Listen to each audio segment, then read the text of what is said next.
বর্তমান পরিস্থিতি বিপর্যয় থেকে উত্তরণের এক নাম্বার উপায় ঈমানী শক্তি অর্জন করা। আমাদের ঈমানী শক্তি কমে গেছে নাফরমানির কারণে, তাই আমরা নাফরমানি ছেড়ে দিব। সূরা আনআমের 120 নম্বর আয়াতে আল্লাহ বলেন, ওয়াদারু যাহিরাল ইসমি ওয়া বাতিনাহ, তোমরা প্রকাশ্য গুনাহ ছেড়ে দাও, গোপন গুনাহ ছেড়ে দাও। সূরা আনআমের 151 নম্বর আয়াতে আল্লাহ বলেন, ওয়ালা তাকরাবুল ফাওয়াহিশা মা যাহারা মিনহা ওয়া মা বাতান, তোমরা প্রকাশ্য অশ্লীলতার কাছেও যেও না, গোপন অশ্লীলতার কাছেও যেও না। অশ্লীলতা কি জিনিস? সূরা বনী ইসরাঈলের 31 নম্বর আয়াতে আল্লাহ বলেন, ওয়ালা তাকরাবুজ জিনা, তোমরা জিনার কাছেও যেও না, ইন্নাহু কানা ফাহিশা, জিনা অশ্লীলতা। এখন জিনা কি জিনিস? সহিহ বুখারীর 6612 নম্বর হাদিস এবং 6697 নম্বর হাদিস। এই হাদিসের মধ্যে আসছে রাসূলুল্লাহ সাল্লাল্লাহু আলাইহি সাল্লাম বলেন, জিনাল আইনি আন নজরু, চোখের জিনা হলো দেখা, ওয়া জিনাল লিসান আল মান্তিক, মুখের জিনা কথা বলা, ওয়ান নাফসু তামান্না ওয়া তাশতাহি, অন্তরের জিনা কল্পনা করা। যার সাথে রাস্তায় দেখা দেওয়া সরাসরি হারাম, তাকে ভিডিও কলে দেখা হারাম। যাকে রাস্তায় সরাসরি দেখলে চোখের জিনা হয়, তাকে ভিডিও কলে, নাটক, সিনেমায় দেখলে চোখের জিনা হয়। যার সাথে সরাসরি কথা বলা হারাম, তার সাথে মোবাইলে কথা বলা হারাম। যার সাথে অনর্থক কথা বলা হারাম, তাকে SMS দেওয়া হারাম, হাতের জিনা হবে। যার সাথে কথা বলা হারাম, তার সাথে কথা বললে মুখের জিনা, কানের জিনা, তাকে অনুভব করলে অন্তরের জিনা, শরীরের ঘ্রাণ নিলে নাকের জিনা, তার সাথে দেখা করার জন্য রওনা করলে পায়ের জিনা, আল্লাহ না করেন নাউজুবিল্লাহ, অবৈধ স্পর্শ করলে হাতের জিনা। এই জিনাগুলা, এর মধ্যে অন্যতম একটা হলো আপনি কথা বললেন, চোখে দেখলেন আর অন্তরে অনুভব করলেন। এই জিনা থেকে প্রত্যেককে প্রশ্ন করেন, কয়জন বেঁচে আছেন? তো আল্লাহ বললেন, যদি বিজয়ী, তোমরা যদি খাঁটি মুমিন হও, তোমরাই বিজয়ী হবা। তো আপনি নিজেকেই প্রশ্ন করেন, আমি খাঁটি মুমিন? তা আপনি যদি বলেন, হুজুর আমার পাক্কা ঈমান আছে, তো পাক্কা ঈমান আছে আপনার, আপনি রাত্রে 2 ঘন্টা এমন একজনের সাথে কথা বলেন ডেলি, যার সাথে কথা বলা হারাম, আপনি না পাক্কা মুমিন? কথা বলে গুরুত্ব সহকারে নেবেন। আমি বলছি না আপনাদের কেউ অপরাধে আছেন, কিন্তু আপনি দেখেন এই অপরাধ আপনার মধ্যে আছে কিনা। যদি থাকে তো আপনি কিভাবে বলেন আপনি খাঁটি মুমিন? ইমানি শক্তি বাড়াতে হবে। ইমানি শক্তি কমে যাচ্ছে কেন? নাফরমানির কারণে। 4টা সাক্ষীর কথা মাথায় রাখবেন নাফরমানি যখন করতে মন চায়। যেই জমিনে আপনি নাফরমানি করতেছেন, এই জমিন আপনার বিরুদ্ধে কিয়ামতের মাঠে সাক্ষী দিবে। 2 নম্বর, আমি আপনি যখন নাফরমানি করি, ফেরেশতা আমার আপনার নাফরমানির সাক্ষী হয়ে যায়, কিয়ামতের মাঠে তারা সাক্ষী দিবে। 3 নম্বর, আমার আপনার নাফরমানির বিরুদ্ধে সাক্ষী দিবে আমার হাত, আমার কান, আমার চোখ, আমার অঙ্গ প্রত্যঙ্গ, সব সাক্ষী দিবে। 4 নম্বর, প্রধান সাক্ষী তিনি হলেন আল্লাহ। 1 নম্বর সাক্ষী জমিন। সূরা জিলজালের 4 নম্বর আয়াতে আল্লাহ বলেন, ইয়াউমা ইযিন তুহাদ্দিসু আখবারাহা, সেদিন জমিন তার সব বৃত্তান্ত বর্ণনা করে দিবে। এই আয়াতের ব্যাখ্যায় তাফসীর ইবনে কাসীর আসছে, কিয়ামতের ময়দানে জমিন আল্লাহর কাছে বলবে, আল্লাহ অমুক ব্যক্তি, অমুকের সন্তান, অমুক দিনে, অমুক এলাকায়, অমুক সময়ে আমি জমিনের উপর দাঁড়িয়ে বা বসে আপনার নাফরমানি করছে, আমি জমিন তার বিরুদ্ধে মামলা করলাম, বিচার চাই, আপনি তার বিচার করেন। 1 নম্বর সাক্ষীকে জমিন। 2 নম্বর সাক্ষী ফেরেশতা। সূরা ইনফিতারের 10 থেকে 12 নম্বর আয়াতে আল্লাহ বলেন, ওয়া ইন্না আলাইকুম লাহাফিজিন কিরামান কাতিবিনা ইয়ালামুনা মা তাফআলুন, নিশ্চয়ই তোমাদের উপর রয়েছে সংরক্ষণকারী ফেরেশতা, সম্মানিত লেখকগণ, তোমরা যা করো তারা তা জানে। 25 12 14 পৃষ্ঠার শুরুর আয়াত, সূরা যুখরুফের 80 নম্বর আয়াত আল্লাহ বলেন, বালা ওয়া রুসুলুনা লাদাইহিম ইয়াকতুবুন, আমার ফেরেশতারা তাদের কাছে থেকে তারা যা করে সব লিপিবদ্ধ করে ফেলতেছে। 2 নাম্বার সাক্ষী হবে ফেরেশতা। আর আমার আপনার আমল নামাগুলা লেখা হয়ে আমাদের গলার মধ্যে ছোট্ট একটা খাতা আছে আমল নামার, এখানে সব জমা হয়ে যাচ্ছে। ছোট্ট 15 পারা 2 পৃষ্ঠা আল্লাহ বলেছেন ওয়াকুল্লা ইনসানিন আলজামনাহু তায়রাহু ফি উনুকি, আমি প্রত্যেকের গলার মধ্যে একটা মেমোরি কার্ড ঝুলিয়ে দিছি, আমল নামার একটা খাতা ঝুলিয়ে দিছি, এটার মধ্যে সব লেখা হচ্ছে। কিয়ামতের ময়দানে ওই বান্দার জন্য আল্লাহ বলবেন নুখরিজু লাহু ইয়াউমাল কিয়ামাতি কিতাবা, আমি আমল নামা কিতাব আকারে কিয়ামতের ময়দানে বের করব। ইয়ালকাহু মানশুরা, বান্দা এটাকে খোলা পাবে, খোলা। যখন আমল নামা খোলা দেখবে আল্লাহ বলবে তাকে ইকরা কিতাবাক, বান্দা বড় বড়, তোমারটা তুমি বড় পড়ো, তুমি বড়। 1 নাম্বার সাক্ষী জমিন, 2 নাম্বার ফেরেশতারা, 3 নাম্বার সাক্ষী আমার আপনার অঙ্গ প্রত্যঙ্গ যা আছে। ওলামায়ে কেরাম মাঝে মাঝে আপনাদেরকে অনেক সময় বয়ানে বলে ভাই গান শুনেন না, তো অনেক মানুষ আছে যারা অনেক রাগ হয়ে বলে অনেক সময় হুজুর আমার কান, এই কান দিয়ে কি গান শুনবো না কি শুনবো, এটা আপনার কি? হইতে পারে এরকম যে হুজুর আমার কান দিয়ে আমি কি শুনবো, এটা আমার ইচ্ছা, আপনার কি? ঠিক আছে ভাই, কান আপনারই। মনে করেন হুজুর আপনারে বলছে, আচ্ছা ঠিক আছে হুজুর বলে নাই, কান কার? আপনার কান। এই আপনার কান বলতেছেন না, কিন্তু আপনার কান তো আপনার বিরুদ্ধে সাক্ষী দিবে, তো আপনার হইল কই? আপনার ঠিক আছে আপনারই কান, আপনার সম্মানিত কান, আপনি অনেক গান শোনেন, তো আপনার বিরুদ্ধে সাক্ষী দিবে, তো এটা আপনার হলো কই? হুজুর আপনারা এত চোখ নিচে রাখতে বললেন না তো, আচ্ছা আমি বললাম না কেন, আমার চোখ দিয়ে আমার যা মন চায় তা দেখবো, আচ্ছা আপনি দেখেন, কিন্তু চোখ তো আপনার বিরুদ্ধে সাক্ষী দিবে। 24 পারা 17 পৃষ্ঠা 18 পৃষ্ঠা সূরা হামিম আস-সাজদা 20-21 নম্বর আয়াতে আল্লাহ বলেন হাত্তা ইযা মা জাউহা শাহিদা আলাইহিম সামউহুম ওয়া আবসারুহুম ওয়াজুলুদুহুম বিমা কানু ইয়ামালুন। সেদিন তারা জাহান্নামের কাছে আসবে, তাদের কান তাদের বিরুদ্ধে সাক্ষী দিবে, তাদের চোখ তাদের বিরুদ্ধে সাক্ষী দিবে, তাদের চামড়া তাদের কৃতকর্মের ব্যাপারে সাক্ষী দিবে। চামড়া যখন সাক্ষী দিবে, ওই ব্যক্তি চামড়াওয়ালা চামড়াকে বলবে কি রে চামড়া? কান সাক্ষী দিল বুঝলাম, কান দিয়ে উল্টা পাল্টা শুনছি তাই কান সাক্ষী দিস। চোখ সাক্ষী দিল বুঝলাম, চোখ দিয়ে নাফরমানি করছি তাই চোখ সাক্ষী দিছে। তুই চামড়াও আজকে সাক্ষী দিলি কেন? তুই তো শুনতিও না, বলতিও না, দেখতিও না, তুই সাক্ষী দেস কেন? চামড়াওয়ালা চামড়াকে বল। যাদের ঘরে কোরআন আছে, হাফিজি কোরআন 24 পারা 18 নম্বর পৃষ্ঠার শুরুতে কি আছে দেখবেন, 17 পৃষ্ঠার শেষে আছে সেদিন কান চোখ আর তাদের চামড়া সাক্ষী দিবে, এটা 17 নম্বর পৃষ্ঠার শেষ 24 পারার সূরা হামিম আস-সাজদার 20 নম্বর আয়াত শেষ। এবার 21 নম্বর আয়াতে শুরু ওয়া ক্বালু লিজুলুদিহিম লিমা শাহিদতুম আলাইনা। চামড়াওয়ালা চামড়াকে বলবে কি রে চামড়া, লিমা শাহিদতুম আলাইনা, তুই কেন সাক্ষী দিলি আমাদের বিরুদ্ধে? চামড়াওয়ালা চামড়াকে বলবে। চামড়া তখন কথা বলা শুরু করবে, ক্বালু আনতাকানাল্লাহুল্লাযী আনতাকা কুল্লা শাই।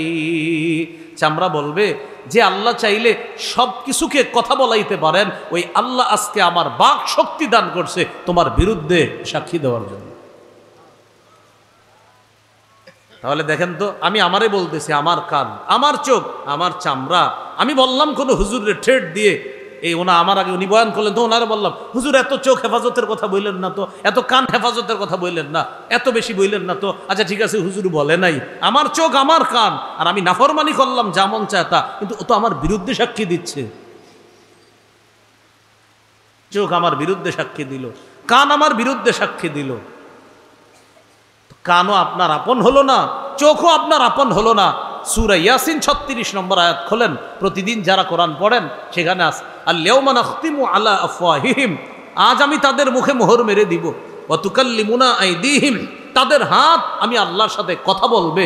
ওয়া তাশহাদু আরজুলুহুম বিমা কানু ইয়াকসিবুন, তাদের পা তাদের কৃতকর্মের বিরুদ্ধে সাক্ষী দিবে। তো আপনার হাত আপনার পা কোথায় হলো? আপনার হাত আপনার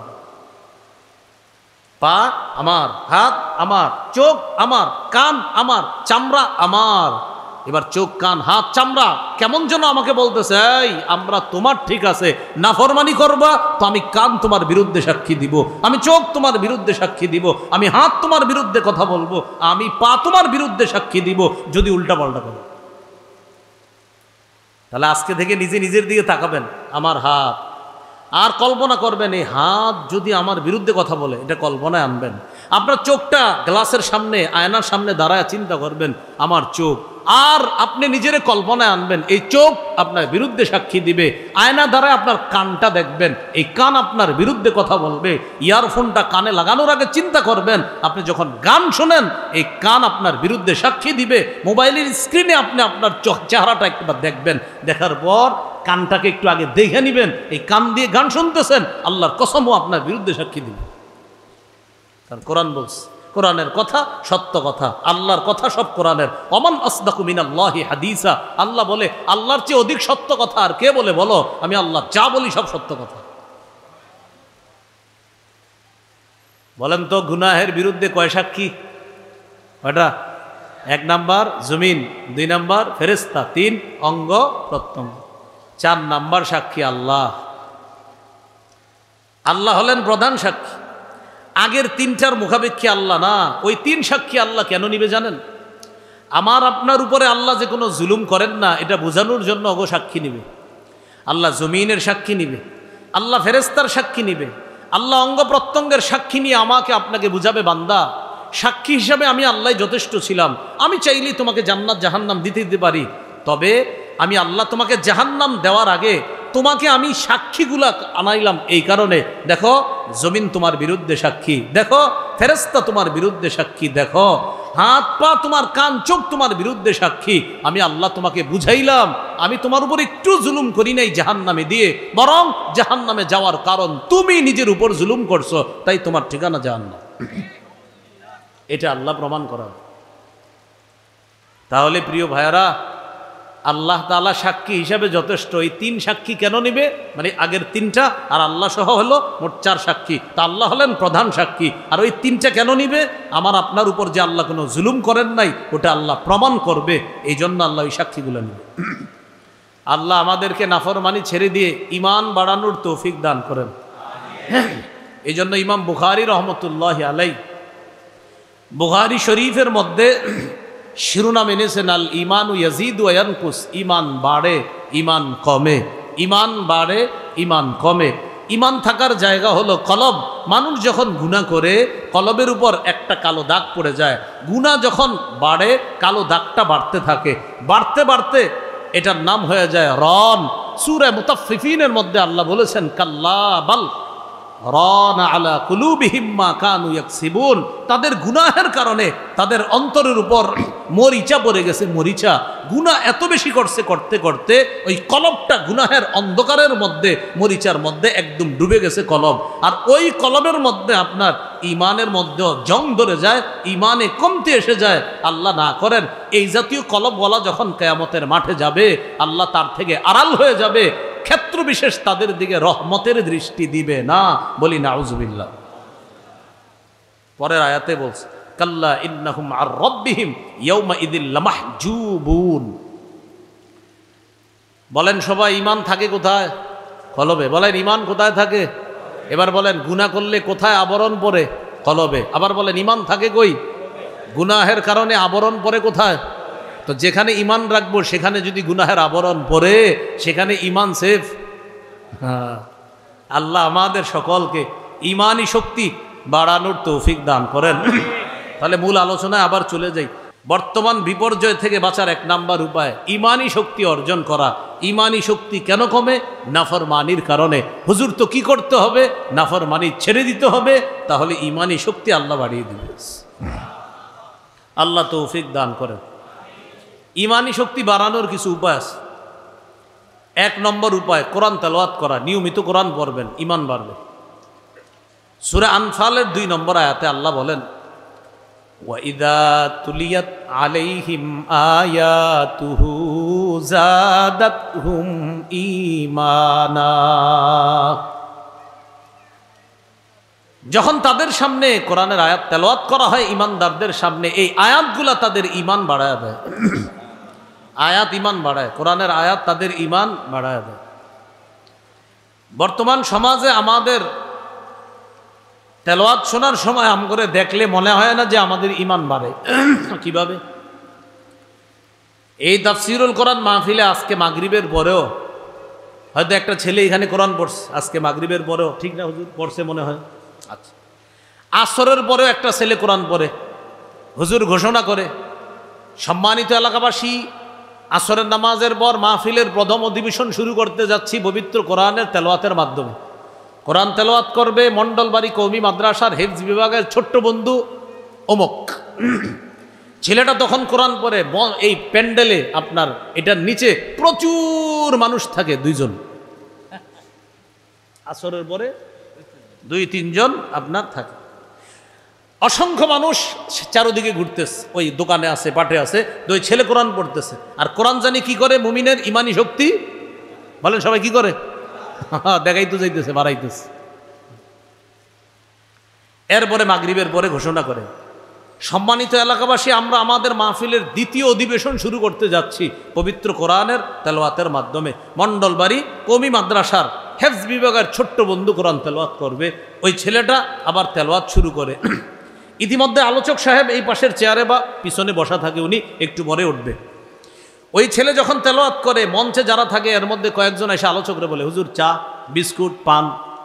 মানে যারা মঞ্চে থাকে ওদেরও তেলাওয়াত শোনা কোনো দরকার নাই, আর যে হুজুর বয়ান করবে ওনারও তেলাওয়াত শোনা দরকার নাই। আর সামনে যারা আছে ওরা ঘুরতে থাকে আর বলে, এই তাড়াতাড়ি তাড়াতাড়ি চা খা, চা শেষ কর তাড়াতাড়ি, হুজুর এখন বয়ানে বসবে। হুজুর কোথায় বসবে? আর এখন যে তেলাওয়াত চলতেছে এটা বিষয় না, হুজুর তেলাওয়াতের পরে বয়ানে বসবে, তাড়াতাড়ি খা, তাড়াতাড়ি খা। মানে তেলাওয়াত শুরু হলো আর একজন আরেকজনকে বলতেছি, খা খা, তাড়াতাড়ি শেষ কর, হুজুর বসে যাবে। এই আপনাদের এলাকায় এরকম আছে কিনা আমি বলছি না, কিন্তু এরকম হয়। ওই মাগরিবের পরে দেখবেন এই মাহফিলের যারা আয়োজক থাকে ওখানেও চায়ের পর্ব চলে, টুস বিস্কুট খায়, চা দিয়া ভিজায় ভিজায়, এলাকার অনেক মেহমানরা থাকে। একটু পরে মনে করেন কথার কথা মাগরিবের পরে যদি কোনো ঢাকার নামি দামি আলোচক থাকে, তো এখন তারা বলতে পারে, এই তাড়াতাড়ি খা, হুজুর একটু পরেই বসে যাবো, কিন্তু তাড়াতাড়ি তাড়াতাড়ি চাটা শেষ কর, বিস্কুটটা শেষ কর। আর ওই যে বাচ্চাটা তেলাওয়াত করতেছে, এটা হুদেই সময় নষ্ট হইতেছে। কোরআনের অভিশাপ নিয়েন না। আরে বললাম তো, আপনি নিজেরে পরীক্ষা করেন। এই যে আজকে মাহফিল দিলাম আমরা, এখানেও আমাদের কত ধর্মীয় ভুল হয়ে গেছে, আর আমরাই বলি কি হুজুর এত মুমিন আমরা, বিজয় হচ্ছে না কেন? আরে নিজেকে জিজ্ঞাসা করেন আমি খাঁটি মুমিন কিনা। সূরা আনফালের 2 নম্বর আয়াতে আল্লাহ বললেন, ওয়াইদা তুলিয়াত আলাইহিম আয়াতুহু যাদাতহুম ঈমানা। কোরআন তেলাওয়াত করলে মুমিনের ঈমান ওই তেলাওয়াত বাড়ায়া দেয়, আমগো খাওয়া বাড়ায়া দেয়। নাউজুবিল্লাহ পড়েন। কোরআনের সাথে সম্পর্ক করেন কোরআন, তাহলে ইমানি শক্তি বাড়ে। একটা উপায় জানলাম, কোরআন তেলাওয়াত করা, নিয়মিত কোরআন পড়বো, বলেন ইনশাআল্লাহ। ইনশাআল্লাহ আল্লাহ তৌফিক দান করেন। রাসূলুল্লাহ সাল্লাল্লাহু আলাইহি সাল্লাম বলেন, ইকরাইল কোরআন ফি 40, অন্তত 40 দিনে 1 খতম কোরআন পড়ো। 3 দিনে পারলে পড়েন 10 পারা করে, না পারলে 7 দিনে পড়েন, 7 মঞ্জিলে পড়েন। 1 পারা করে হলে 30 দিনে 1 খতম। এটাও যদি না পারেন, নবীজি বলেন, ও আমার উম্মত, অন্তত 40 দিনে 1 খতম কোরআন পড়ো। আমাদের মাঝে এমনও লোক পাবেন 40 বছরও 1 খতম কোরআন পড়েনি, কিন্তু নবী বলছে কয় দিনে 1 খতম? 40 দিন। হ্যাঁ হ্যাঁ, মাশাআল্লাহ। অনেকে পড়ে রমজানে পড়ে 27 পর্যন্ত, তাও আবার 27-এর পরে পড়ে না, 27 পর্যন্ত পড়ে। পড়ার পর হুজুরের একটা স্লিপ ধরায় দেয় আর বলে, হুজুর দাদার জন্য 1 খতম, দাদির জন্য 1 খতম, নানার জন্য 1 খতম, নানির জন্য 1 খতম। খতমগুলা বক্সায়া দিয়েন, আমি এতদিন পড়ছি, এগুলো হাওয়ায় ঘুরতেছে, তো আজকে আপনি এগুলো বক্সায় দিবেন। কয় রমজান এটা? 28, 29, 30 বাকি রয়ে গেছে, আর পরে না। বিবিরে বলে এটা উঠায় রেখা দাও, আবার আগামী রমজানে দিও। এরপরে কি করে জানেন? 28 রমজানে অসংখ্য মানুষ, এরপরে 27-এর পরে আর তারাবিও পড়ে না, কোরআনও পড়ে না, তারাবিও পড়ে না। আল্লাহ বাঁচাইছে যে রোজাগুলো রাখে। আল্লাহ বাঁচাইছে কি রাখে? আল্লাহ জানে কবে আবার এই সিস্টেম আসে যে 27 মানি রমজান মাস শেষ, হ্যাঁ এরপরে রোজা রাখে, তারাবিও পড়ে না, কোরআনও পড়ে না। কেন ভাই? আপনি যে একটু আগে না বলতেছেন, হুজুর আমরা এত মুমিন, বিজয় হচ্ছি না কেন? নিজের দোষগুলা নিজে বের করেন। তাহলে কোরআন ইমান বাড়ায়, বলেন কোরআন কি বাড়ায়? তেলাওয়াত ইমান বাড়ায়। নিয়মিত কোরআন তেলাওয়াত করা, আল্লাহ তৌফিক দান করেন। ঈমান বাড়ানোর আরেকটা উপায় আল্লাহর সৃষ্টি নিয়ে চিন্তা করা। সূরা আলী ইমরানের 190 নম্বর আয়াতে আছে, ইন্না ফি খালকিস সামাওয়াতি ওয়াল আরদি ওয়াখতিলাফিল লাইলি ওয়ান নাহার লাআয়াতিল লিউলিল আলবাব। নিশ্চয়ই আসমান জমিনের সৃষ্টির মাঝে, রাত এবং দিনের পরিবর্তনের মাঝে জ্ঞানীদের জন্য নিদর্শন রয়েছে। জ্ঞানীরা চিন্তা করবে আসমানের সৃষ্টি, আল্লাহু আকবার, এই আসমান খুঁটি ছাড়া কিভাবে আছে। জ্ঞানীরা যখন চিন্তা করবে ঈমান বাড়বে। সুবহানাল্লাহ, আল্লাহু আকবার। এই জমিনের নিচে পানি, আচ্ছা পানির উপরে আমরা ভাসমান, জমিনের উপর কিভাবে আসি? পানি জমিনের নিচে কি বলেন তো? পানি। আমরা পানির উপরে তো ভাসমান থাকার কথা। এই যে দেখেন তার চেয়ারটা স্থির আছে, আমার চেয়ারটা স্থির আছে, ওনার চেয়ারটা স্থির আছে, উনিও নড়ছে না, তিনিও নড়ছে না, আপনারাও স্থির বসে আছেন, অথচ উচিত ছিল নড়াচড়া করা, কারণ আমরা পানির উপরে। আল্লাহ তাআলা বলে দিয়েছেন, শোনো, ওয়াজআলনাল জিবালা আওতাদা। জ্ঞানীরা কোরআন পইরা তোমরা গবেষণা করে বের করবা। তো জ্ঞানীদেরকে আল্লাহ কোরআনে সমাধান দিয়ে দিছে, ও জ্ঞানীরা, জমিন কেন নড়ে না জানো? আমি আল্লাহ শক্তিশালী পাহাড়কে জমিনের উপর পেরেক হিসাবে বসায়া দিয়া জমিনের নড়াচড়া বন্ধ করে তোমাদের বসবাসের উপযোগী করে দিচ্ছি। এগুলা চিন্তা করলে কি বাড়বে? হ্যাঁ, ঈমান বাড়বে। আপনার ঈমান বাড়বে, আল্লাহর প্রতি অগাধ বিশ্বাস বাড়তে থাকবে। তাহলে আসমানের দিকে তাকাইলে জ্ঞানীদের ঈমান বাড়ে। কেন? খুঁটি ছাড়া একটা ছাদ আমরা বানাইতে পারি না। এই বিশাল আসমান খুঁটি ছাড়া কে বানাইলো? চিন্তা করে জ্ঞানীদের ঈমান আল্লাহ বাড়ায়। এই জমিন পানির উপরে, এটা তো নড়াচড়া করার কথা, কই না, নড়ছে না তো, আচ্ছা কে স্থির রাখলো? জ্ঞানীরা চিন্তা করে আর জবাব পেয়ে যায় যে পাহাড়গুলা পেরেক হিসাবে আছে, এই জন্য জমিন স্থির আছে। তখন তাদের ঈমান আগের চেয়ে আরো বেড়ে যায়। তাহলে 1 নাম্বার কোরআন তেলাওয়াত করা, 2 নাম্বার আল্লাহর সৃষ্টি নিয়ে চিন্তা করা। রাতের পরে দিন, দিনের পরে রাত। তো জ্ঞানীরা চিন্তা করে, আচ্ছা রাতের পরে দিন, দিনের পরে রাত কে করে? আল্লাহ জবাব দিয়ে দিছে 20 পারার 13 নাম্বার পৃষ্ঠা, ইন জাআলাল্লাহু আলাইকুমুল লাইলা সারমাদান ইলা ইয়াউমিল কিয়ামাহ মান ইলাহুন গায়রুল্লাহ ইয়াতিকুম বিদিয়াইন আফালা তাসমাউন। আল্লাহ তাআলা বলেন, একটু চিন্তা করে দেখো, ইন জাআলাল্লাহু আলাইকুমুল লাইলা সারমাদান ইলা ইয়াউমিল কিয়ামাহ। আল্লাহ যদি কিয়ামত পর্যন্ত রাতকে রাত রেখে দিতেন, রাতকে রাত রেখে দিতেন, অন্ধকার রেখে দিতেন, আল্লাহ ছাড়া কে আছে বলো এটাকে আলোকিত করার জন্য? তো উত্তর হলো আল্লাহ, আপনি ছাড়া কেউ নাই। আপনি চাইলে সারা জীবন রাত রেখে দিতে পারতেন আর দিন আনতে পারতেন না। আল্লাহ আবার বলে, ইন জাআলাল্লাহু আলাইকুমুন নাহারা সারমাদান ইলা ইয়াউমিল কিয়ামাতি মান ইলাহুন গায়রুল্লাহি ইয়াতিকুম বিলাইল। চিন্তা করে দেখো, যদি আমি আল্লাহ সারা জীবন শুধু দিন রাখতাম আর রাত না আনতাম, তো আল্লাহ ছাড়া কে আছে এই দিনকে রাত বানাইতে পারতো অথবা রাতকে দিন বানাইতে পারতো? বলো, আমি ছাড়া কে আছে? যদি আমি আল্লাহ চাইতাম সারা জীবন অন্ধকার রাখতে পারতাম, যদি আমি চাইতাম সারা জীবন আলো রাখতে পারতাম, কিন্তু না, আলো রাখি তোমাদের রিজিক অন্বেষণ করার জন্য, অন্ধকার দিয়ে রাতের একটা আবরণ তোমাদেরকে দিয়ে দিই। কেন জানো? তোমাদের শরীরের স্বাস্থ্য যেন ঠিক থাকে। আমি আল্লাহ একটা আরামের ঘুমের জন্য রাত নামক একটা আবরণ তোমাদের উপর দিয়ে দিই। সূরা নাবার মধ্যে আছে, ওয়াজআলনাল লাইলা লিবাসা। রাতকে আবরণ বানিয়েছি, ওয়াজআলনান নাহারা মাআশা, আর দিনকে বানিয়েছি জীবিকা অন্বেষণ করার জন্য। তাহলে একটু চিন্তা ভাবনা করে বলেন তো, সারা জীবন যদি দিন রাখতে চাইতো কে রাখতে পারতেন? সারা জিন্দেগি অন্ধকার থাকতো, রাতের পর দিন আসতো না, এটাও কে পারতেন? তাহলে রাতের পরে দিন আনেন কে? দিনের পরে রাত আনেন কে? খুঁটি ছাড়া আসমান এইভাবে রাখছে কে? পাহাড়কে পেরেক বসায়া এই জমিনকে স্থির রেখেছেন কে? এই চিন্তায় আপনার ঈমান বাড়বে। তাহলে কোরআন তেলাওয়াতে ঈমান বাড়ে, আল্লাহর সৃষ্টি নিয়ে চিন্তা করলে ঈমান বাড়ে। 3 নাম্বার আরেকটা উপায়টা আমার সাথে বলেন, বলেন নবীজির জীবনী পড়া, সাহাবায়ে কেরামের জীবনী পড়া। নিয়মিত পড়তে হবে নবীজির জীবনী, সাহাবায়ে কেরামের জীবনী। আপনি নিয়মিত পড়েন, ঘরের মধ্যে রেখে দেন। আর রাহিকুল মাখতুম, আল্লাহ রসুল সাল্লাল্লাহু আলাইহি সাল্লামের পূর্ণ জীবনী আছে। আর রাহিকুল মাখতুম একটা কিতাব আছে, শফিউর রহমান মুবারকপুরী রহমতুল্লাহ আলাইহির লেখা। এরপরে আল্লামা ইদ্রিস কান্দলিবি রহমতুল্লাহ আলাইহির লেখা সিরাতে মুস্তাফা, এই কিতাবটাও কিনে নিতে পারেন, বাংলা বের হয়েছে এখন, উর্দু কিতাব বাংলা বের হয়েছে, অসাধারণ কিতাব। এরপরে ইবনে হিশাম রহমতুল্লাহ আলাইহির কিতাব সিরাতে ইবনে হিশাম, এটা 4 খণ্ডে বাংলা বের হয়েছে, এটাও আপনারা কিনে নিতে পারেন আমার জানা মতে। এখন বাড়ছে কিনা খণ্ড আমার জানা নাই, 4 খণ্ডে ছিল, এখন হয়তো আবার বাড়ছে কিনা খণ্ড এটা বলতে পারি না আমি। এই কিতাবগুলো আপনারা সংগ্রহে রাখতে পারেন, নিয়মিত নবীজির জীবনী আপনি পড়াশোনা করতে পারেন, আল্লাহ রসুলের জীবনী পড়বেন আর ঈমান আপনি বাড়াবেন, যে আল্লাহ রসুল সাল্লাল্লাহু আলাইহি সাল্লামের ঈমান কত বেশি ছিল আল্লাহর প্রতি, এইগুলো আপনি নবীর জীবনী পড়লে ঈমান বাড়বে। দেখি একটু ঈমান বাড়াই আমরা, বলেন ইনশাআল্লাহ। জিহাদ করার পর রসুল সাল্লাল্লাহু আলাইহি সাল্লাম সাহাবীদেরকে বললেন, তোমরা ক্লান্ত, একটু বিশ্রাম নাও। আমিও ক্লান্ত, আমি একটু বিশ্রাম নিই। বিশ্রাম নেওয়ার জন্য সাহাবায়ে কেরাম যার যার মতো তারা শুয়ে গেলেন।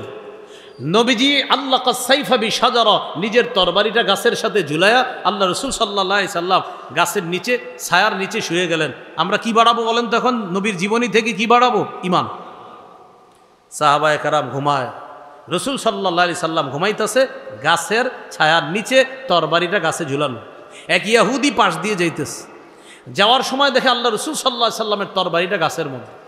ইহুদি চিন্তা করলো, মুহাম্মদ সাল্লাল্লাহু আলাইহি সাল্লাম তাকে মারার জন্য কত ষড়যন্ত্র করি, পারি না, আজকে তার তরবারি দিয়ে তারে শেষ করুন।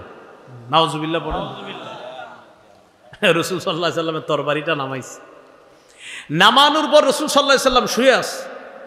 এইভাবে নবীজির দেহ মোবারকের সামনেও দাঁড়াইছে, 2 পা দুদিকে করে তরবারিটা এইভাবে নিয়ে দাঁড়াইছে। নবীজি ঘুমাইতেছে, ডাক দিছে মুহাম্মদ। রসুল সাল্লাল্লাহু আলাইহি সাল্লাম চোখ খুলছে।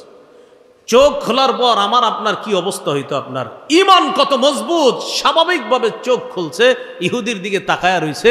ইহুদি দেখেই বুঝতে পারছে তার চোখে মুখে চেহারা শরীরের মধ্যে কোনো ধরনের ভয়ের কোনো লেশ মাত্র নাই।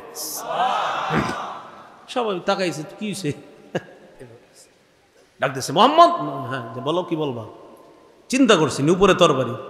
বলতেছে মাইয়ামনাউকা মিন্নি, তোমাকে কে বাঁচাবে? রসুল সাল্লাল্লাহু আলাইহি সাল্লাম যে জবাবটা দিলেন, আমরা ওই জবাবটা দিব, একটু জোরে দিব। নবীজি বললেন আল্লাহ। বলেন কি জবাব? আল্লাহ। দিল থেকে, এটা এর চেয়ে সুন্দর আওয়াজ আর নাই। বলেন কি? কাঁপতে কাঁপতে তরবারি নিচে পড়ে গেছে। এবার নবীজি তরবারি নিয়ে কয়, তোরে কে বাঁচাবে? ইহুদি বলে, মুহাম্মদ তুমি ছাড়া কেউ নেই, আল্লাহ বিশ্বাস করে না তো, তুমি ছাড়া কেউ বাঁচাবে না। নবীজি বললেন, আমার সাহাবীরা ঘুমাইতেছে, জানলে সমস্যা হইব, যাও আমি মাফ করে দিচ্ছি।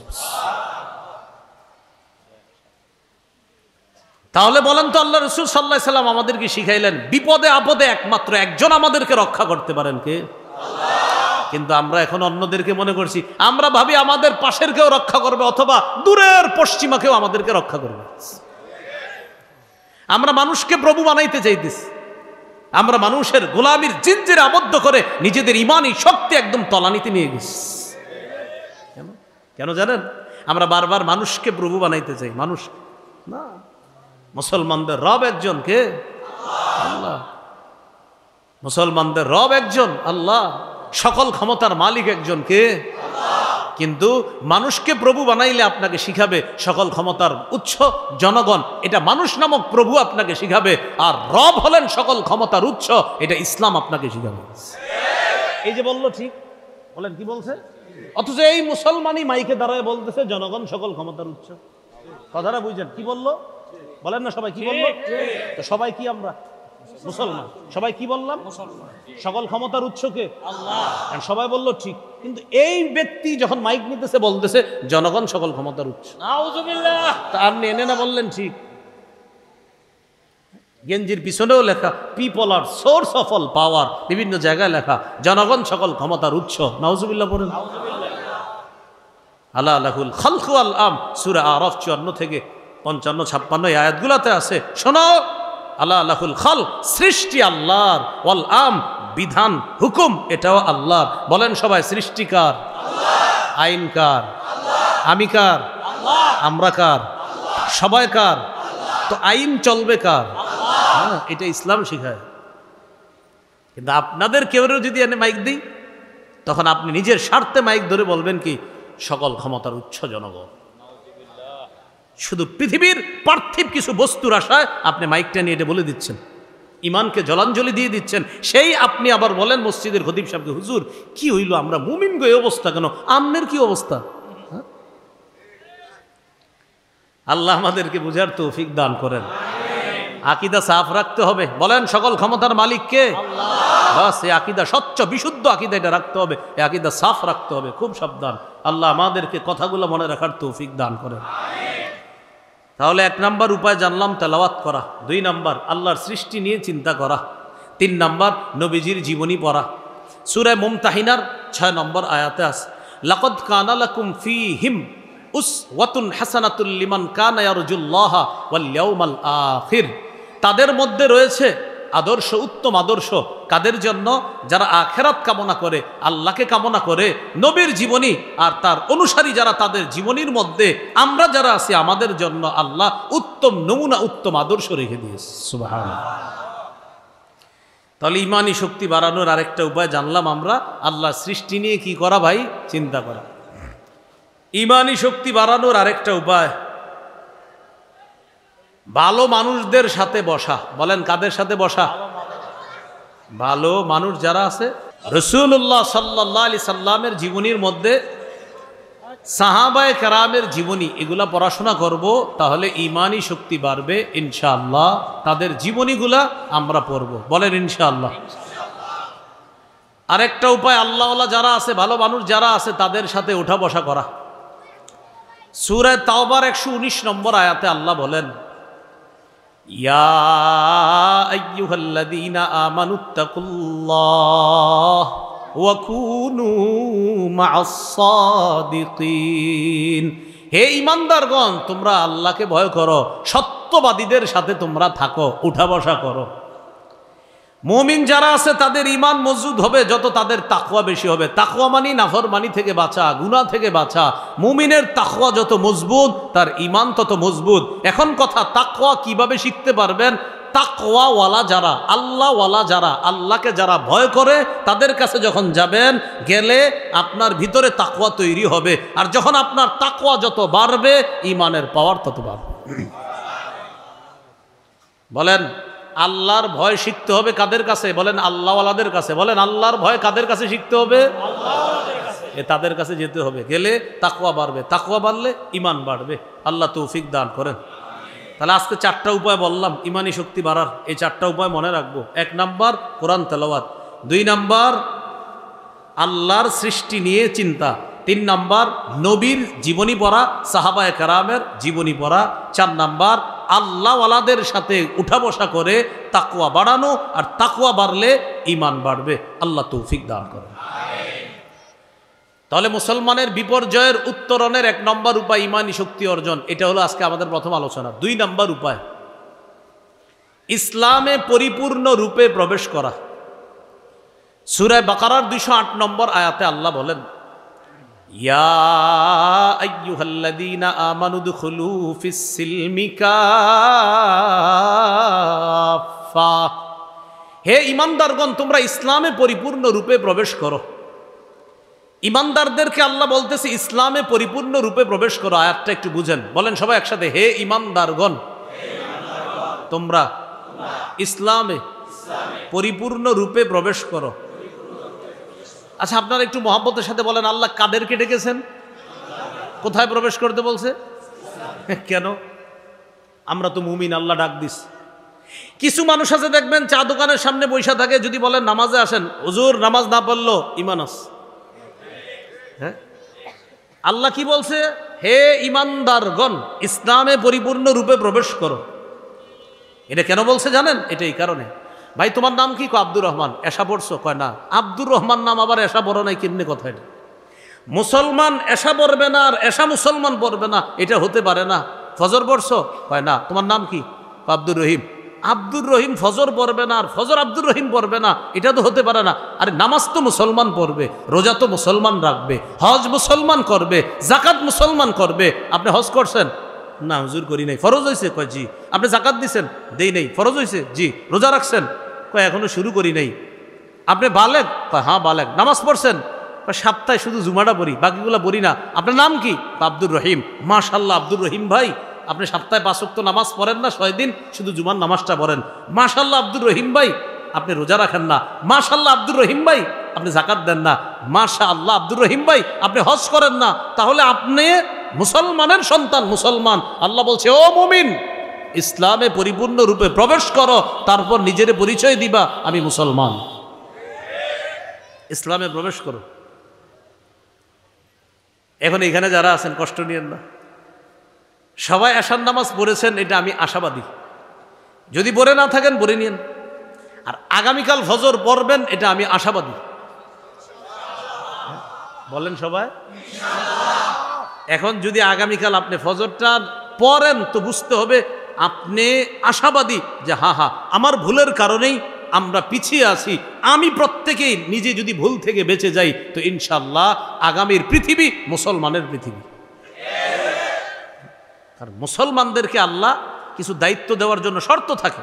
আল্লাহ দেখেন অমুকরে তমুকরে দিয়ে দিচ্ছি, কিন্তু না, মুমিনদেরকে আল্লাহ দায়িত্ব দেয় কখন? ওর মধ্যে কিছু থাকতে হবে, তখন মুসলমানকে আল্লাহ দায়িত্ব দেয়। মুসলমানের মধ্যে কিছু থাকতে হবে। আল্লাহ আমাদেরকে বুঝার তৌফিক দান করেন। তাহলে 1 নাম্বার ইমানি শক্তি অর্জন করা, এটার অনেক আলোচনা করছি। 2 নাম্বার ইসলামে পরিপূর্ণ রূপে প্রবেশ করা, আল্লাহ তৌফিক দান করেন। 3 নম্বর, এটা আমার সাথে বলেন তাহলে মনে থাকবে, বলেন দ্বীনের সঠিক জ্ঞান অর্জন করে সেই অনুযায়ী আমল করা। দ্বীনের সঠিক জ্ঞান অর্জন করে সেই অনুযায়ী আমল করা, এটা 3 নম্বর উপায়। এবার একটু বুঝাই দ্বীনের সঠিক জ্ঞান কি জিনিস। আপনি 365 দিন আল্লাহকে সেজদা দিয়েছেন, এটা দ্বীনের সঠিক জ্ঞান। আল্লাহকে সেজদা দেওয়া কি জ্ঞান? আল্লাহর রুকু করা কি জ্ঞান? সঠিক জ্ঞান। এখন আপনি 365 দিন আল্লাহকে সেজদা দিয়েছেন, 365 দিনের মধ্যে একদিন এক জায়গায় গেছেন আপনি, সেখানে গিয়েও 5 ওয়াক্ত নামাজে আল্লাহকে সেজদা দিয়েছেন, তবে চুপে চুপে আবেগে আরেক জায়গায় ছোট্ট করে একটা সেজদা দিয়ে দিয়েছেন। এবার আমার সাথে বলেন, বলেন আল্লাহ ছাড়া অন্য জায়গায় ছোট্ট করে সিজদা দেওয়াটা, এটা ছিল দ্বীন সম্পর্কে অজ্ঞতা। এটা কি ছিল বলেন তো? দ্বীন সম্পর্কে কি? তাহলে আমাদের 3 নম্বর উপায় দ্বীনের সঠিক জ্ঞান অর্জন করে সেই অনুযায়ী আমল করা।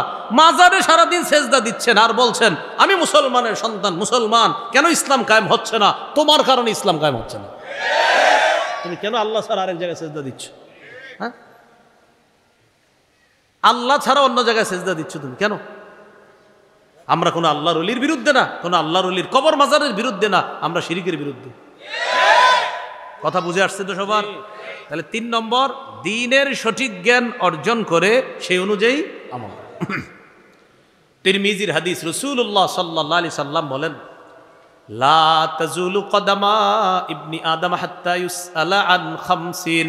5 প্রশ্ন করার আগে কিয়ামতের ময়দানে আদম সন্তানের 2 পা নড়বে না। জীবন সম্পর্কে, যৌবন সম্পর্কে। 3 নাম্বার সম্পদ কোথা থেকে কামাই করেছেন। 4 নাম্বার কোন খাতে ব্যয় করেছেন।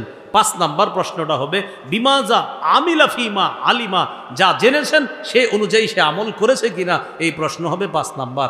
তাহলে মুসলমানদের আমাদের বর্তমান বিপর্যয় থেকে উত্তরণের 3 নম্বর উপায় জানলাম, দ্বীনের সঠিক জ্ঞান অর্জন করে সেই অনুযায়ী আমল করা।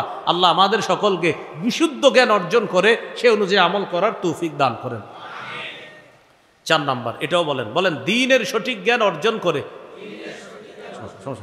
এটা প্রচার করা। দ্বীনের সঠিক জ্ঞান অর্জন করে সেটা কি করা? প্রচার। তাহলে 3 নাম্বার হলো আমল করা, 4 নাম্বার হলো দ্বীনের সঠিক জ্ঞান কি করা? প্রচার করা। সূরা মাঈদার মধ্যে আল্লাহ বলেন ইয়া আইয়ুহার রাসূলু বাল্লিগ মা উনজিলা ইলাইকা মির রাব্বিক।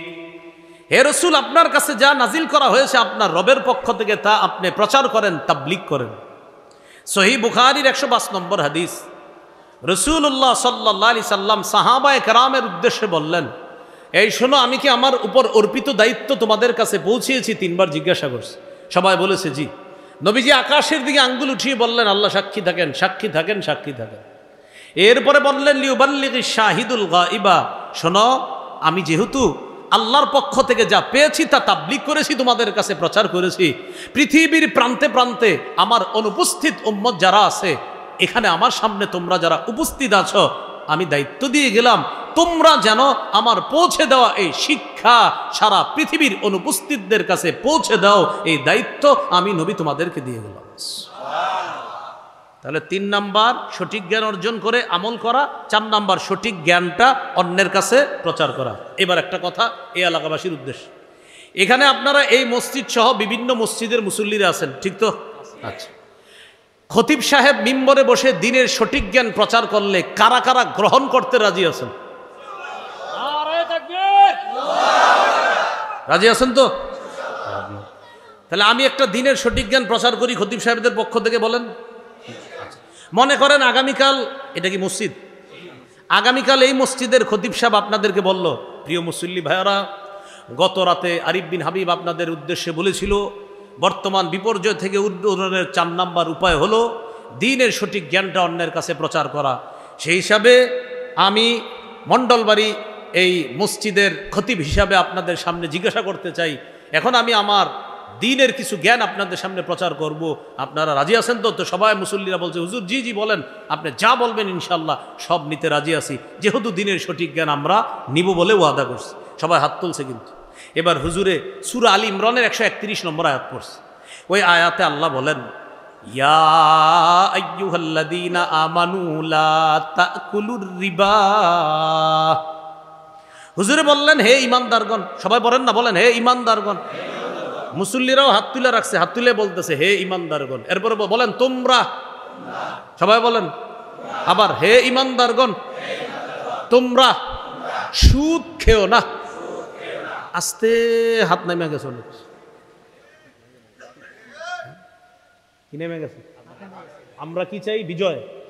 তো আপনি সুদ খাইতেছেন, এই সুদখোর আপনার কারণে বিজয় হচ্ছে না। প্রত্যেকের হার লাইন, প্রত্যেকে হার লাইনের মধ্যে সমস্যা আছে। সমস্যার সব কিছু দোষ দেয় খালি হুজুর গো। হুজুর আপনারা করেনটা কি? আর আপনি করেন কি? আপনি সুদখোর। আপনি কি করেন? আপনার রন্ধ্রে রন্ধ্রে সুদ জড়িয়ে আছে। হুজুর আপনারা এত কিছু কিছু করতে পারতেছেন না, আপনার কারণে করতে পারতেছেন, আপনি বিশিষ্ট সুদখোর এই কারণে। তাহলে 4 নাম্বার দ্বীনের সঠিক জ্ঞান অন্যের কাছে প্রচার করা। এখন দেখেন এই যে কথাটা বললাম আমি, সুদ খেও না আল্লাহ বলছে, সবার ভিতরে একটা ঝামেলা শুরু হয়ে গেছে। ইন্নাল্লাহ, হুজুর আপনি হঠাৎ দিনে কি বললেন? জি এটাই তো বললাম। আল্লাহ বলছে ইমানদার, বলেন কি বলছে? সুদ খাও না, বলেন কি বলছে? কাদেরকে বলছে? কি বলছে? কাদেরকে? কি খেও না? জোরে জোরে কাদেরকে? কি খেও না? কি চাই? বিজয়। বলেন কি চাই? কাদেরকে বলছে? কি খেও না? কারা বিজয় চায়? ইমানদার। ইমানদার বিজয় চায়। আল্লাহ বলছে ইমানদার সুদ খাও না। আপনি বিজয় চান কেমনে?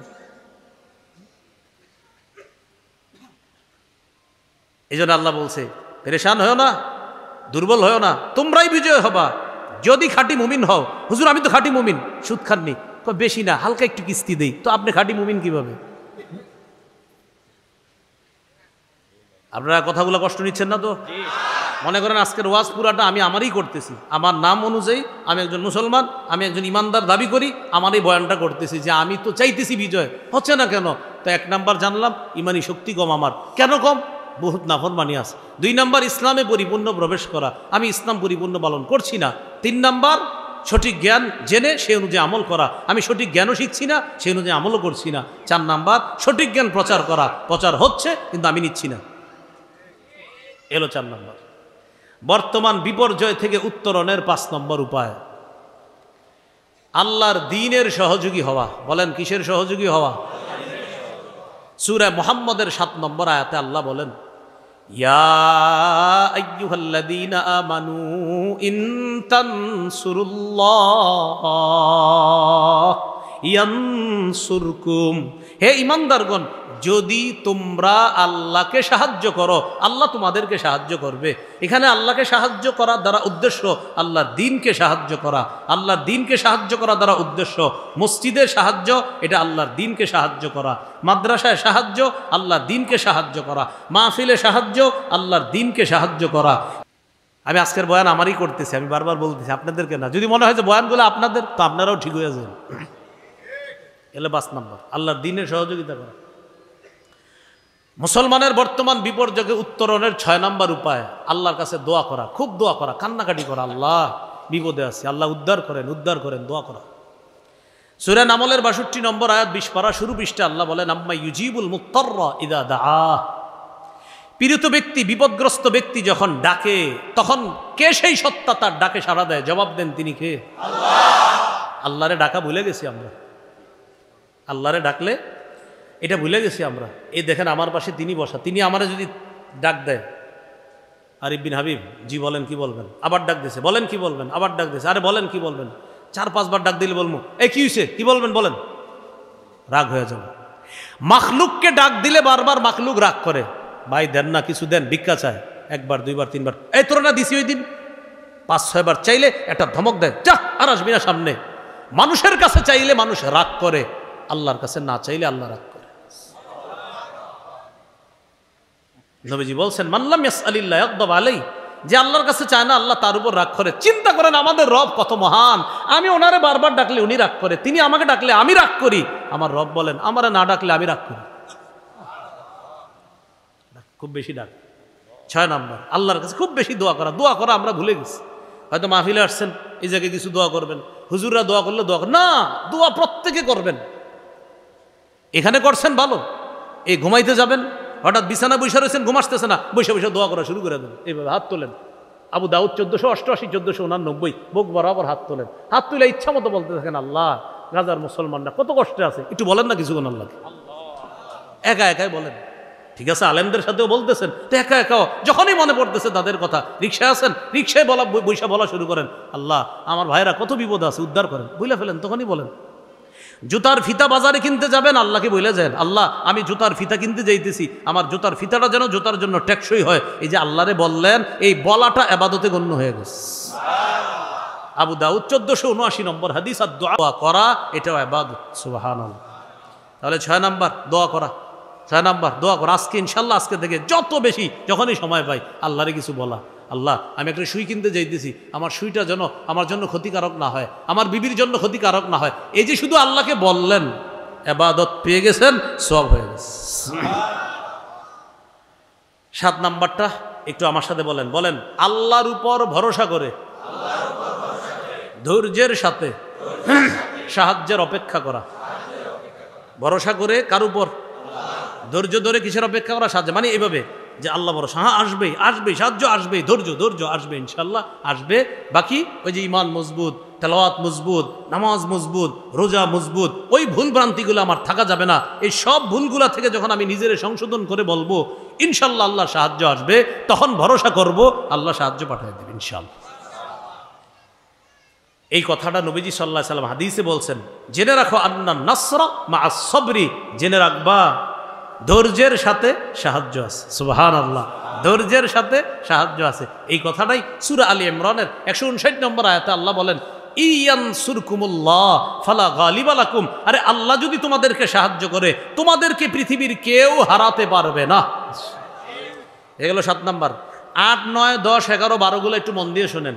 ৮ বলেন, পরস্পর ভ্রাতৃত্বের সম্পর্ক জোরদার করা। আমরা মুমিনগণ পরস্পর ভাই ভাই কাজে কর্মে নাই নাই। আমরা মুমিনরা পরস্পর কি ভাই ভাই, কাজে কর্মে থাকে না, থাকে না, থাকে না। মুমিনরা পরস্পর, আপনারা বলতেছেন আমরা থাকি, আপন ভাইয়ের সাথে 5 বছর কথা বলে না। ওই বাবায় সম্পত্তি আপনার হয়তো একটু দুনিয়াতে থাকতে একটু কম বেশি হয়েছে, এই জন্য ভাইয়ের দরজাটাও কি করছে, পাল্টায় ফেলছে। ওই দরজা রাখবো না, এই দরজা দিয়ে বাইরে উঠছে, আরো দেখতে হইব, এই জন্য আলাদা দরজা। আবার ওসিয়ত করে, ওই জন্য আমার জানাজায় না আস। সূরা হুজুরাতের 10 নম্বর আয়াতে আল্লাহ বলেন, ইন্নামাল মুমিনুনা ইখওয়া, মুমিন পরস্পর ভাই ভাই। সেই ভাই এসে খতিব সাহেবকে বলতেছে, হুজুর ইমাম মুমিন গো এই অবস্থা কেন? খতিব সাহেব বললেন, আপনি তো আপনার ভাইয়ের সাথে 10 বছর কথা বলেন না, আপনি আগে ঠিক হন, ইনশাল্লাহ বিজয় হবে।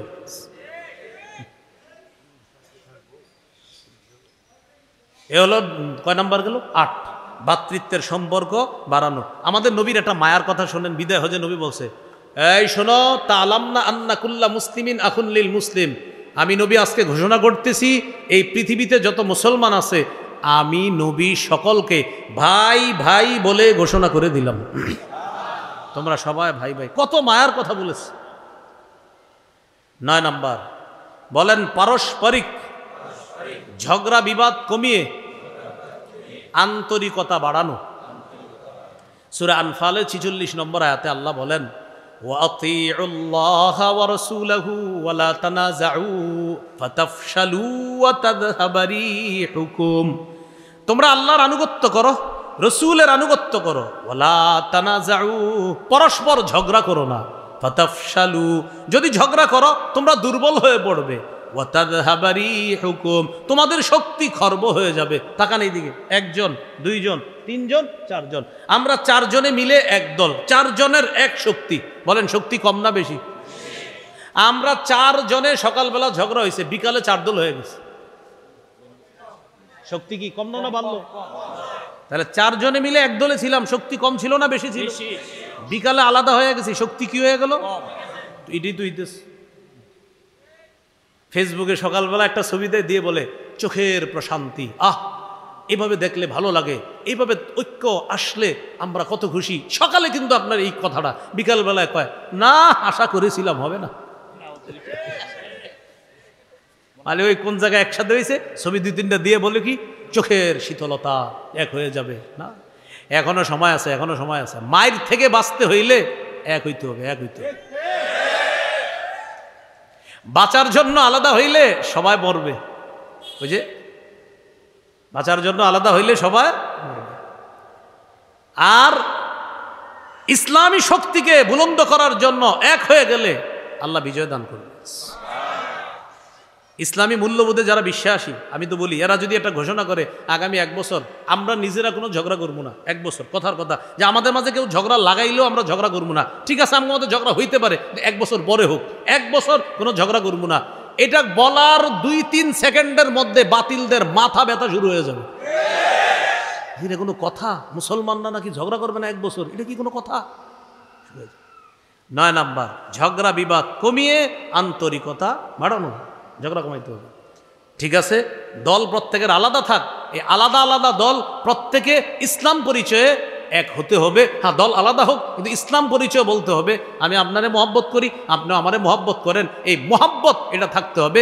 ইত্তিহাদ মাল ইখতিলাফ, মতভিন্নতা সত্ত্বেও এক থাকতে হবে। মতভিন্নতা কেমন? যে ভাই আমরা ভাই ভাই, আমগো মধ্যে পারিবারিক মতভেদ থাকতে পারে, এতে আপনার সমস্যা কি? কিন্তু ইসলাম প্রশ্নে আমরা চারজনের, আমাদের চারজনের পার্সোনাল কিছু মতভেদ আছে, কিন্তু ইসলাম শব্দের প্রশ্নে আমরা চারজনে। এটা যদি হয়ে যায় ইনশাল্লাহ মুসলমানদেরকে ঠেকানোর কেউ নেই। এগুলো 9 নাম্বার। 10 নাম্বারটা খুবই গুরুত্বপূর্ণ। বলেন পৃথিবীর কোথাও একজন মুসলমান আঘাতপ্রাপ্ত হলে, প্রত্যেকে বলেন আমি আঘাতপ্রাপ্ত হব। প্রত্যেকে বলেন আমি আঘাতপ্রাপ্ত হব। এর মানে পৃথিবীর একজন মুসলমান যদি ব্যথা পায়, সারা পৃথিবীর সব মুসলমান ব্যথা পাবে। নবীজি বলেছেন আল মুসলিমুনা কাজাসাদিন ওয়াহিদ, সমস্ত মুসলমান এক দেহের মতো। এই যে দেখেন আমার একটা দেহ, এই যে হাতে ব্যথা পাইছি, ব্যথা কি শুধু হাতে অনুভব হয়েছে না পুরা দেহে? এখন বলেন সারা পৃথিবীর মুসলমান কয় দেহ? কয় দেহ? এখন আফ্রিকার কোনো এক মুসলমান আক্রান্ত হলে আমার দেহ আক্রান্ত হয়েছে, কাশ্মীরের কোনো মুসলমান আক্রান্ত হলে আমার দেহ আক্রান্ত হয়েছে। পৃথিবীর কোথাও কোনো মুসলমান আক্রান্ত হওয়া মানে আমার দেহ আক্রান্ত হওয়া। এটা 10 নম্বর। যদি দেখেন কোনো মুসলমানের ব্যথায় আপনি ব্যথিত না, তা আপনি বিজয় আশা করবেন না। বিজয়ের পথে বাধা আপনি, কারণ আপনি সে আফ্রিকার কালো মুসলমানের জন্য ব্যথিত না। এলো 10 নম্বর। মুসলমানের বিপর্যয় বর্তমান, এটার বাঁচার উত্তরণের 11 নম্বর উপায়। বলেন নির্যাতিত নিপীড়িত মুসলমানদের একা ছেড়ে না দিয়ে অর্থনৈতিকভাবে তাদের পাশে দাঁড়ানো। আমাদের বাংলাদেশ থেকে মাশাআল্লাহ সঠিক সোর্সের মাধ্যমে ত্রাণ পৌঁছে যাচ্ছে। আপনারাও স্থানীয় ওলামা পরিষদ যারা আছে, আইম্মা পরিষদ যারা আছে, এই মসজিদের ইমাম খতিব যারা, তাদের সাথে পরামর্শ করে আপনারাও অর্থনৈতিক একটা সহযোগিতা, ঢাকাস্থ ওলামা একরাম যারা আছে তাদের মাধ্যমে সঠিক সোর্সে আপনাদের কাছে আমি আরজ করে গেলাম। বলেন ইনশাআল্লাহ। বাস ওলামায়ে কেরামের সাথে পরামর্শ করেন, তারা ঢাকার আলেমদের সাথে পরামর্শ করবে কিভাবে এক টাকা, যে কথার কথা হুজুর আমার সামর্থ্য 1 টাকা, আপনি 1 টাকাই দিবেন। কারণ বলেন সবাই, কারণ হলো আমার ভাই আক্রান্ত। আমার ভাই কি আক্রান্ত? এটা 11 নম্বর। 12 নম্বর যে কঠিন কথা, বলেন জুলুমের বিরুদ্ধে বজ্র আওয়াজ তোলা। এটা 12 নম্বর করণীয়। জুলুমের বিরুদ্ধে আপনি প্রতিনিয়ত বলতে হবে। আমরা শুধু ব্যক্তি 2-1 জনের দায়িত্ব দিয়ে দিই, আর আমরা কেউ বলি না। আপনার পাশে জালেম, আপনিও জালেমের বিরুদ্ধে বলতে হবে। হ্যাঁ, আমরা শুধু মাইকের সামনে যে বসে ওরই দায়িত্ব দিই, হুজুর আপনি শুধু কইবেন আর আমরা চুপচাপ থাকবো, মাইকটের যা খাইবেন আপনি খাইবেন, আমরা চুপ থাকবো, এরকম না। জালেমের বিরুদ্ধে, জুলুমের বিরুদ্ধে সবাই বলতে হবে। সূরা হুদের 113 নম্বর আয়াতে আছে, ওয়ালা তারকানু ইলাল্লাযীনা যালামু, যারা জালেম তাদের প্রতি অনুরক্ত হয়ে পড়ো না। ফাতামাসসাকুমুন নার, আগুন তোমাদেরকে স্পর্শ করবে। এই আয়াতের ছোট্ট একটা ব্যাখ্যা হলো এই, বলেন আমার সাথে, জালেমের 2-4টি ভালো কাজ দেখে তাকে প্রশংসার বন্যায় ভাসিয়ে দেওয়া যাবে না। জালেমের 2-4টা ভালো কাজ আছে, আর হাজারো জুলুম আছে। আপনি 2-4 ভালো কাজ দেখে হাজার জুলুম ভুলে গিয়ে আপনি বলতেছেন অনেক ভালো, অনেক ভালো, অনেক ভালো। না, আল্লাহ বলছে সাবধান, জালেমের প্রতি ঝুঁকে পড়ো না। তার 2-4টা ভালো কাজ দেখে হাজারো জুলুমের কথা ভুলে গিয়ে তাকে প্রশংসার বন্যায় ভাসিয়ে দিও না। যারা কোনো জালেমের প্রশংসা করবে সেও জালেম, সেও কি? এবার বলেন, জালেমের বিরুদ্ধে প্রতিবাদ না করা এটাও জুলুম। বুঝেন নেই? জালেমের বিরুদ্ধে প্রতিবাদ না করা কি জুলুম।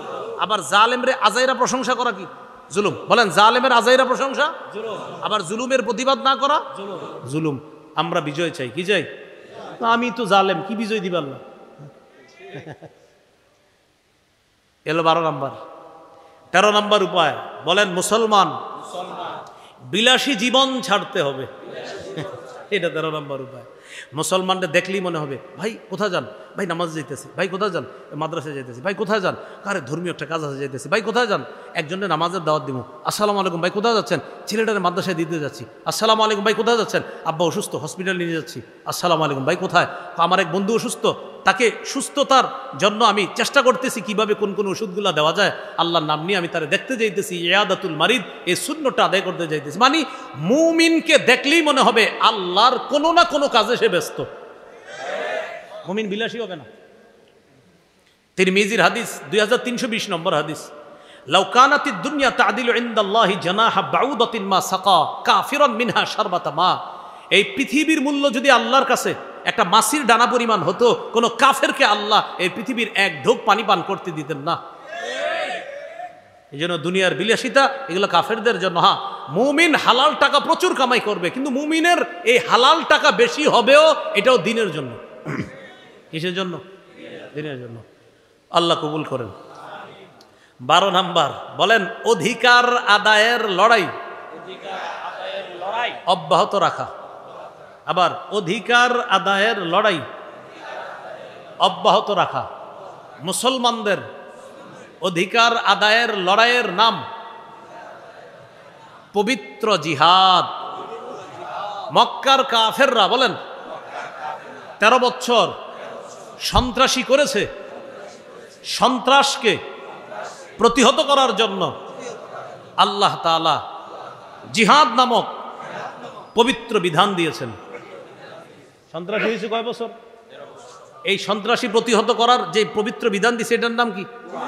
এই জন্য দেখবেন যারা জিহাদের বিরোধিতা করে, কিছু সুশীল আছে, অসুশীল, সুশীল নামে অসুশীল, ওরা টকশুতে বসার পরে আপনার কিছু ইংরেজি বলবে, আর বলার পরে বলবে মদিনা জীবন, আল্লাহ এবার বলে মদিনা জীবন, মুহাম্মদ সাল্লাল্লাহু আলাইহি ওয়াসাল্লাম উনি এইভাবে জিহাদ করছে, অস্ত্র ধারণ করছে। এরা মক্কার 13 বছরের কথা বলে না, কারণ 13 বছরের কথা বললেই ওদের প্রেতাত্মারা ধরা খেয়ে যায়। এই জন্য ওরা শুরু করে কোন জীবন? মদিনা জীবন। অথচ নবীর রয়ে গেছে কোন জীবন? আপনার সুশীলরা যখন আমার নবীর বিরোধিতা করবে, ওরা কি করে জানেন? মদিনা জীবন থেকে শুরু করে। কিন্তু আগে যে 13 বছর মাইর খেয়েছে নবীজি, সাহাবায়ে কেরাম সন্ত্রাসগিরি সহ্য করছে, ওটা যদি বলে, তো এটা বলার পরে ওখানে যারা থাকবে টকশোতে ওরাই বলবে নবী এত কষ্ট পাইছে 13 বছর। যদি বলে হ্যাঁ, তো ঠিকই তো আছে, তাদেরকে তো সাইজ করা দরকারই ছিল। কিন্তু এই 13 বছরের কথা না বইলা শুরু করে কোত্থেকে? মদিনা থেকে। চিন্তা করছেন, শুরু করে 2য় হিজরি থেকে। কয় বদর। আরে বদর কেন তৈরি হলো এটা বলো। এটা বলে না। তাহলে প্রিয় ভাইরা কথা বুঝবেন, ওই 13 বছরের জীবনী যখন আপনি পড়বেন তখন দেখবেন যে জিহাদ কতটা জরুরি ছিল, কারণ খালি সন্ত্রাসগিরি সহ্য করছে। জানেন একদিন নবীজি কাবা চত্বরে আপনার শুয়ে রইছে, বুখারীর বর্ণনা, খাব্বাব রাদিয়াল্লাহু তাআলা আনহু আসছে, আরেক বর্ণনা আম্মার রাদিয়াল্লাহু তাআলা আনহু আয়েশা বলে, ইয়া রাসূলুল্লাহ একটু আল্লাহর কাছে বলেন না, খুব কষ্ট হইতেছে হুজুর, কাফেররা এত নির্যাতন করতেছে। নবীর চেহারা লাল হয়ে গেছে। নবীজি বললেন, হ্যাঁ এতটুকু সহ্য করতে পারো না? আগের জামানায় মুমিনদের মাথার মাঝখানে করাত রাখা হয়েছে, ওই অবস্থায় তাদের ইমান থেকে তাদেরকে টলাতে পারে নাই, ওই অস্ত্র তাদেরকে ইমান থেকে দূরে রাখতে পারে নাই, আর তুমি এতটুকু কথাই বলতেছো তাদের বিরুদ্ধে বদদোয়া করতে। এরকম অসহনীয় নির্যাতন করছে 13 বছর।